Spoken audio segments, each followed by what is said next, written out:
Hello and welcome everyone to MadisonLA.tv.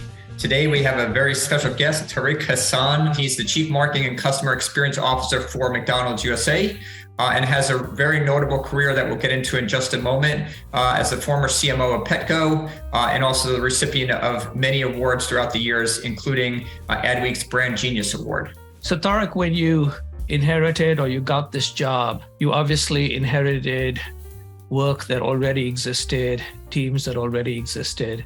So can you tell us a little bit about what you came into and then where you have been taking it? It wasn't just about the McDonald's brand. It's where we were as a company making that transition in a digital transformation to a company that had, pretty mediocre transactional data, to a company that was going to ramp up a loyalty program and essentially become a company that could scale first-party data at a level and at the speed at which we'll talk about. We launched My Rewards about 2 years ago, not quite, about 18 months ago. Just put that in context, we've got nearly 40 million known customers on our app. That's more than Starbucks, and that's in 18 months. I think that not only at McDonald's, but I think if you're a marketer today, you're in one of the most daunting, crazy, exciting times. The technology implications of Web 3.0, the technology implications of the metaverse, technology implications of AI, they're all present. But I think they're all fascinating. And for a business like us, the applications to them are just incredible, which is why the experience part of my role is also critical in terms of what I do. I function from a place of empathy, collaboration, and empowerment. And then more importantly, around removing the fear of failure.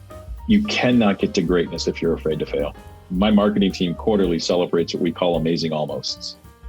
They're those amazing things that just didn't quite get there. And the definition of an amazing almost is someone who failed greatly.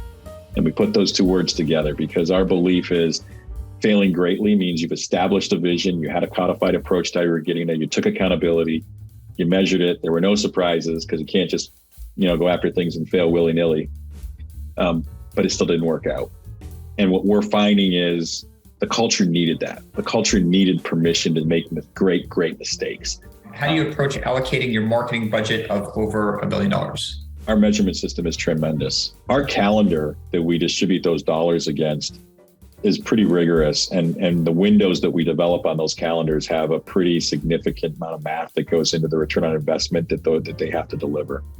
Yeah. The magic in what we've done is less about the allocation of those dollars and more about how we were able to free up the measurement of thinking about those dollars needed. If you look at a program like we just did with Cactus Plant Flea Market, the focus on that was a Big Mac meal and a Chicken McNugget meal. We don't measure the success of that program on how many Big Mac meals and how many Chicken McNugget meals we sell. We used to. Today, we measure what is the total impact on the business. And if we were able to drive foot traffic, able to drive the comps of the business, the composition of did I grow the Big Mac business is irrelevant. Again, that may seem like an obvious thing, but that's a pretty significant shift for the business.